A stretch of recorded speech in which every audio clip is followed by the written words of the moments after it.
அது என்னவோ தெரியல. எப்போ உங்களுக்கு வந்து இந்த போர்ட்ல எழுதி போட்டு சொல்லிக் குடுக்குற மாரி வீடியோ எடுக்கிறேனோ, அப்பலாம் மழை வர மாட்டுது. எப்போ உங்ககிட்ட சரி சும்மா ஜாலியா பேசலாமே, நம்ம பார்த்து வச்சு பேசலாமேன்னு என்ன நெனைக்கிறோமோ, கரெக்ட்டா அன்னைக்கு மழை வந்திருக்கு. இப்போ உங்கட்ட ஜாலியா பேசலாம்னு நெனச்சு கேமரா செட் பண்ணி உட்காந்துருக்கேன், மழை வந்துருச்சு. இன்னைக்கு என்ன பார்க்க போறோம்னா, நெறையா படத்துல ஒரு சில விஷயத்த நம்ம வந்து பார்க்காம, இல்ல நோட் பண்ணாம விட்டுருப்போம். இல்ல அப்டின்னா மீனிங்க வந்து மீனிங்கே கவனிக்காம விட்டுருப்போம். வேற மீனிங் வந்து நமக்கு பெருசா தெரிஞ்சதுனால, இந்த மீனிங்க நம்ம விட்டுருப்போம். அந்த மாரி ஒரு சில விஷயம் நான் அடிக்கடி படம் பார்த்துட்டே இருப்பேன். ரொம்ப படம் பார்த்துட்டே இருப்பேன். அப்படி பார்க்கும்போது, நான் எதெல்லாம் நோட் பண்ணி வச்சிருக்கனோ, அதெல்லாம் வந்து இந்த வீடியோல பேச போறேன். நீங்களும் வாங்க உட்காருங்க. ஹெட்ஃபோன் இருந்தா ஹெட்ஃபோன் போட்டுக்கோங்க. சூப்பரா இருக்க போகுது இந்த வீடியோ. ஜாலியா இருக்க போகுது. வீடியோக்குள்ள போலாமா? Welcome to சினியாரா.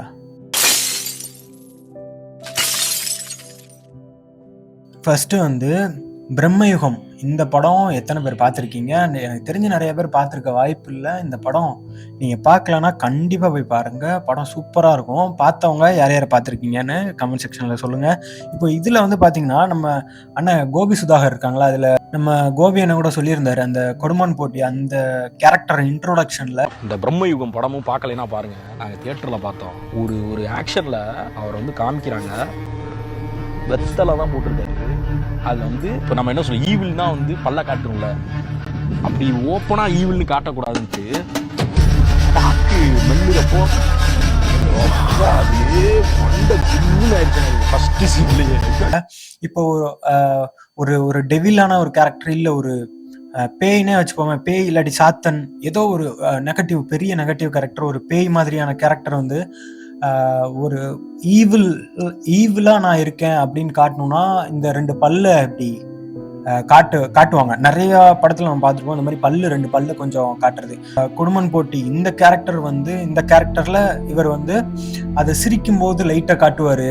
அது ரொம்ப சூப்பரா இருக்கும்னு சொல்லிட்டு நம்ம கோபி அண்ணன் சொல்லியிருப்பாரு.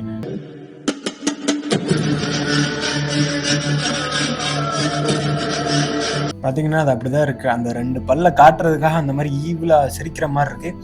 இன்னொன்னு என்னன்னா, இந்த படம் பார்த்தவங்களுக்கு இது ரொம்ப சூப்பரா கனெக்ட் ஆகும். இப்போ இந்த கேரக்டர் இருக்குல்ல, இந்த கேரக்டர் வந்து ஃபுல்லா பார்த்தவங்களுக்கு தெரியும். இது வந்து ஒரிஜினல் உருவம். இவரோட ஒரிஜினல் உருவம் கிடையாது. இது ஒரு சாத்தனோட, ஒரு மிருகத்தோட உருவம் மாதிரி. ஒரு மிருகம்னு வச்சுட்டோம்னு வச்சுக்கோங்களேன். இப்போ ஒரு மிருகம் கத்தும்ல, இப்படி இப்படி தலைய நிமிர்ந்து, இப்படி 2 கால இப்படி வச்சிருக்குன்னு வச்சுப்போம். இப்படி தலைய நிமிர்ந்து கத்தும்ல, அந்த மாதிரி இவர் இந்த இடத்துல வெத்தலை போட்டிருக்காரு. அதுக்கு அந்த தொண்டை நம்ம பண்ணுவோம்ல, காரோன்னு சொல்லுவாங்கல்ல, அந்த மாதிரி பண்ணுவாரு. ஆனா இது பார்க்க ஒரு மிருகம் வந்து உருமுற மாதிரி இருக்கும். இந்த ஃபர்ஸ்ட் இவரோட இன்ட்ரோடக்ஷன் சீன் ஃபுல்லாவே வந்து இவர் அடிக்கடி அப்படி பண்ணிட்டே இருப்பாரு. அது பண்றதுக்கு அப்படி பண்றது ஒரு ஒரு மிருகம், ஒரு சாத்தன்ற அந்த ஒரு கொடூரமா இருக்கும்ல. கடைசியில பார்த்தா அது எவ்வளவு கொடூரமா இருக்கும்.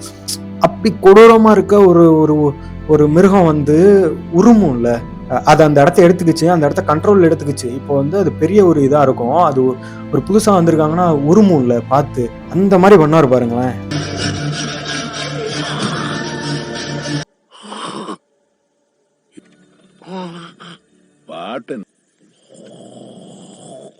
பாத்தீங்கன்னா தெரியும், தலை எப்படி இருக்கு, அதை கொஞ்சம் இப்படி தூக்கி ஒரு மிருகம் இருமுற மாதிரி, ஒரு மிருகம் இப்படி தலையை தூக்கி உருமுற மாதிரி இருக்கும். அது இந்த சீன்ல நிறைய டைம் இது பண்ணிடுவாரு. அது நம்ம நார்மலா அப்படி காடுறதுக்கும், அவர் ஒரு மிருகமா நினைச்சுக்கிட்டு அதை பண்றதுக்கும் நிறைய டிஃப்ரெண்ட் இருக்கு. நார்மலான இப்படி உட்கார்ந்த மாதிரியே அது அப்படி தொண்டை அப்படி காரி இருக்கலாம்.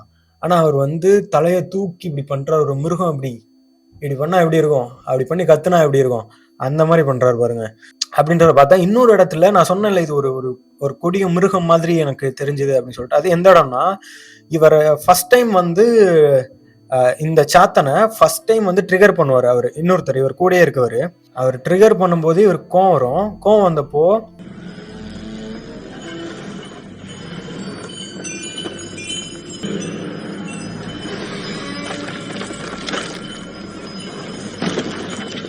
பாத்தீங்களா, அவர் ட்ரிகர் பண்ணும்போது இப்போ நம்ம சாத்தனுக்கு, அதாவது இவர் வந்து ஒரிஜினல் ஹியூமன் பாடியோ ஏதோ கிடையாது. இது வந்து ஒரு சாத்தன், அவரோட உடம்பு எடுத்துக்கிட்ட ஒரு சாத்தன், ஒரு மிருகம். அந்த மிருகம் வந்து இப்போ ஒரு காளையோ இல்ல ஒரு சிங்கமோ ஏதோ ஒரு மிருகம், கொடிய மிருகத்தை எடுத்துக்கிட்டீங்கன்னு வச்சுக்கோங்களேன்.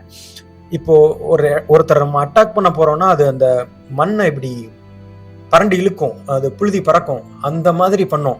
ஒரு காளையோ ஒரு சிங்கமோ எதுவாக இருந்தாலும் எடுத்துக்காங்களேன், ஒரு அட்டாக் பண்ண போது ஒரு கொடிய மிருகம் வந்து கோவம் ஆயிடுச்சு அட்டாக் பண்ண போதுன்னா அந்த மண்ணை இப்படி பண்ணும்ல, அந்த மாதிரி பண்றாரு பாருங்க. ஒரு கையை இப்படி இப்படி இப்படி இப்படி பண்ணும்போது ஒரு மிருகம் ஒருத்தங்களை அட்டாக் பண்ண போகும்போது அது பண்ற மாதிரி இருக்கும். இப்போ நம்ம கதையை வந்து சரியா அண்டர்ஸ்டாண்ட் பண்ணிக்கல, இல்ல நம்மளோட கதையை நம்மளாலேயே புரிஞ்சுக்க முடியல அப்படின்னா இந்த மாதிரியான மூமெண்ட்ஸ் கிடைக்காது.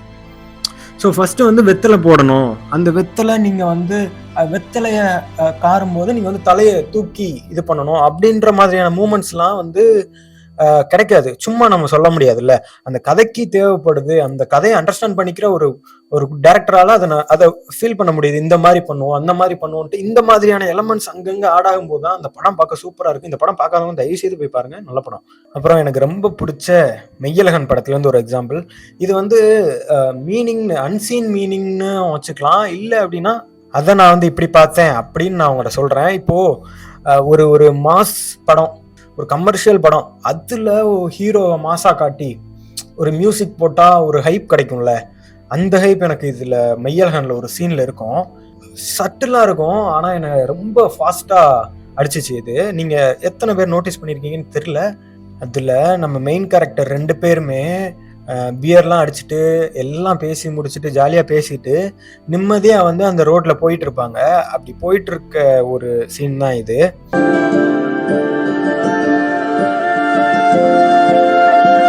இதுல ஒரு விஷயம் கவனிச்சிங்களா? இந்த மியூசிக்கோட ஒரு பீக் பாயிண்ட் இருக்குல்ல, இப்போ ஒரு ஹீரோ ஸ்லோ மோஷன்ல நடந்து வராரா இருக்கட்டும், இல்லாட்டி ஒரு ஸ்கிரீன்ல என்ட்ரி ஆகிறாருன்னு இருக்கட்டுமே, அந்த மியூசிக்கோட ஒரு பீக் பாயிண்ட்ல அவர் உள்ள வருவாரு. இந்த படத்துல இந்த சுச்சுவேஷன்ல மியூசிக்கோட பீக் பாயிண்ட் போகும்போது இந்த ஃப்ரேம் பாருங்களேன், இவங்க 2 பேரும் ஒன்னா இருக்காங்க, நிம்மதியா இருக்காங்க, சைக்கிள்ல போயிட்டு இருக்காங்க, இங்க பார்த்தா நல்வரவுன்னு போட்டிருக்கு. இந்த ஸ்டேஜிங் தான் எனக்கு வந்து ஒரு மாஸ் சீன் மாதிரி இருந்துச்சு. ஒரு சைலண்டான ஃபிலிம்ல ஒரு சட்டிலான சீக்வன்ஸ்ல எனக்கு வந்து இது ஏதோ ஒரு மாஸ் சீன் மாதிரி இருந்துச்சு.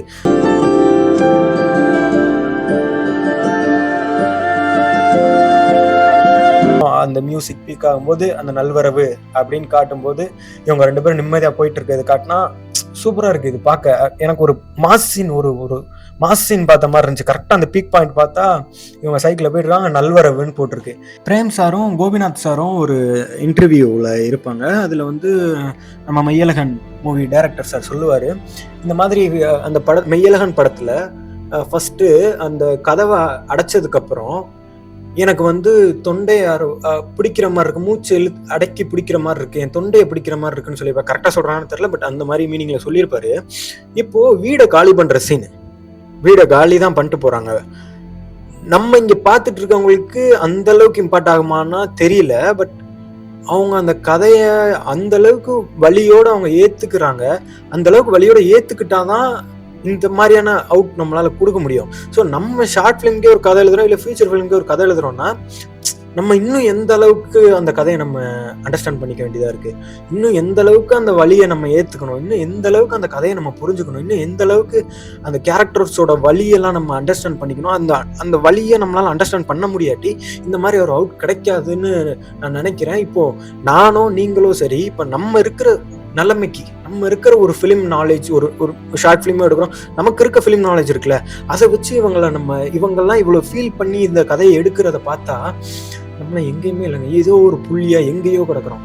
பத்தாது, நம்ம அண்டர்ஸ்டாண்ட் பண்ணிக்கிறதும் சரி, நம்மளோட நாலேஜ், நம்மளோட மூளை பத்தாது, சத்தியமா பத்தாது. இவங்க இந்த மாதிரி ஒரு பெரிய பெரிய டேரக்டர்ஸ் ஃபீல் பண்ணி எடுக்கக்கூடிய டேரக்டர்ஸ் இருக்கிற இடத்துக்கு நம்ம போகிறோம். ஸோ நம்ம எந்த அளவுக்கு நம்மளோட ரெஸ்பான்சிபிலிட்டி இருக்கும், நம்ம கதை மேலே எவ்வளோ ரெஸ்பான்சிபிலிட்டி நமக்கு இருக்கணும், அது எந்த அளவுக்கு நம்ம அண்டர்ஸ்டாண்ட் பண்ணிக்கணும். ஸோ பார்ப்போம், நம்மளும் பண்ணலாம், கண்டிப்பாக பண்ணலாம். இன்னொரு முக்கியமான விஷயம், உங்களுக்காக எனக்காக ஒரு ஷார்ட் ஃபிலிம் நான் எடுக்க போகிறேன். நான் ஃபுல் ரைட்டிங் ப்ராசஸ் நான் முடிச்சு வச்சுட்டேன். ஷூட்டிங் முடிஞ்சு அதோட அவுட் வந்ததுக்கப்புறம் நான் இதே மாதிரி உட்காந்து என்னோட ஐடியா எப்படி கிரியேட் ஆச்சு, அந்த ஐடியாவை எப்படி கதையாக மாற்றினேன், அதுக்கப்புறம் அதை எப்படி ரைட்டிங், எத்தனை ப்ராசஸ் இருக்குது ரைட்டிங்கில், அது எத்தனை ப்ராசஸ் நான் பண்ணேன் இந்த கதைக்கு, ஷார்ட் லிஸ்ட் எப்படி போட்டேன், இன்ச்சாக நான் வந்து உட்காந்து உங்ககிட்ட நான் பேச போகிறேன். அப்புறம் வந்து ஷூட்டிங் ஸ்பாட்டில் எப்படி போயிட்டு இருந்துச்சு, என்னென்ன ப்ராப்ளம்ஸ் இருந்துச்சு, லைட்டிங் வைஸ் இல்லை எதனால டெக்னிக்கலாக சரி, ஆக்டிங் வைஸ் சரி, என்ன மாதிரியான சேலஞ்சஸ் இருந்துச்சு, எல்லாத்தையுமே ஒரு வீடியோவில் நான் போட போகிறேன். இது மூலயமா நீங்களும் கற்றுக்கலாம், நானும் கற்றுக்கலாம். என்னோட மிஸ்டேக்கை ஃபுல்லாக நீங்கள் சொல்ல போகிறீங்க. என்கிட்ட ஏதாவது ப்ளஸ் பாயிண்ட் இருந்துச்சுன்னா நீங்கள் கற்றுக்க போகிறீங்க. உங்கள்கிட்ட நீங்கள் சொல்கிற எல்லா கமெண்ட்ஸையும் படித்து நீங்கள் என்னென்ன சொல்கிறீங்களோ அதெல்லாம் நானும் கற்றுக்க போகிறேன். செமையாக இருக்க போது. இந்த சேனலை சப்ஸ்கிரைப் பண்ணலாம்னா சப்ஸ்கிரைப் பண்ணி வச்சுக்கோங்க. இன்னும் வெயிட்டான வீடியோ வந்துட்டே இருக்குது. அப்புறம் வந்து மாரிசன் வந்து எனக்கு அந்தளவுக்கு என்னை வந்து ஃபுல்ஃபில் பண்ணலை. நான் வந்து ரொம்ப எதிர்பார்த்துட்டு இருந்தேன். நான் வந்து இதை தியேட்டரில் பார்த்தே ஆகணும். ஏன்னா வடிவேலு சாரும் ஃபஹத் ஃபாசில் சாரும் ஒரு காம்போவா பண்ணியிருக்காங்கும் போது சரி இது ஒரு ரொம்ப வேற மாதிரி இருக்க போதுன்னு நினைச்சிட்டு இருந்தேன். அந்த அளவுக்கு நான் சாட்டிஸ்ஃபை பண்ணல. பட் அதோட ஃபர்ஸ்ட் சீன் வந்து அந்த கதைக்கு எந்த அளவுக்கு ஒரு மெட்டஃபரிக்கலா அவங்க வச்சிருக்காங்கன்னு பார்த்தேன். அது வந்து ரொம்ப பிடிச்சிருந்துச்சு. ஃபர்ஸ்ட் எடுத்தோடனே ஒரு போலீஸ் ஆஃபீஸர் வந்து ஒரு எலிய கூண்டுல பிடிச்சு அதை வந்து கொல்ல ட்ரை பண்ணுவார். திறந்து பார்த்தா அது இறந்துருக்காது. இப்போ அந்த போலீஸ் ஆஃபீஸர் அவர் கையால தான் அதை திறந்து விடுறாரு. அங்க ஒரு பாம்பு இருக்கும். அந்த எலி தெரியாம இவருக்கு பயந்து ஓடி போய் அந்த எலி போய் பாம்புட்ட மாட்டிக்கும். இந்த ஷாட் முடிஞ்சதுக்கு அப்புறமே பார்த்தா ஃபஹத் ஃபாசில் சாரை வந்து போலீஸ் ஆஃபீஸர்ஸ் வந்து ரிலீஸ் பண்ணுவாங்க. ஸோ அந்த எலியை வந்து ஒரு கூண்டுல இருந்து அந்த எலி வெளியே வருது. அது போய் பாம்புட்ட மாட்டிக்க போகுது. அந்த பாம்பு யாருன்னு பார்த்தா வடிவேலு சார். ஸோ எதர்ச்சியா போகும்போது தான் ஒரு வீட்டில் திருடலான்னு போகும்போது தான் அவர் எப்பயுமே பண்ணிட்டு இருந்த வேலை அதை அவர் திரும்ப பண்ணும்போது பார்த்தா வடிவேலு சார் அங்கே இருக்காரு. அவங்க மாட்டிக்கிட்டு அவங்க ஆக்சுவலாக ஃபர்ஸ்ட் நமக்கும் தெரியாது, ஃபஹத் ஃபாசில் சாருக்கும் தெரியாது இந்த மாதிரி வடிவேலு சார்கிட்ட யார் மாட்டியிருக்கா என்ன ஏதுன்னு தெரியாது. அந்த மாதிரி போயிட்டு இருந்துச்சு. ஸோ அந்த சீன் வந்து பார்த்தேன், நல்லா இருந்துச்சு. ஸோ இந்த வீடியோவில் எனக்கு தெரிஞ்சது என்னன்னா, நம்ம இன்னும் அந்த கதையை இன்னும் நல்லா ஃபீல் பண்ணணும்.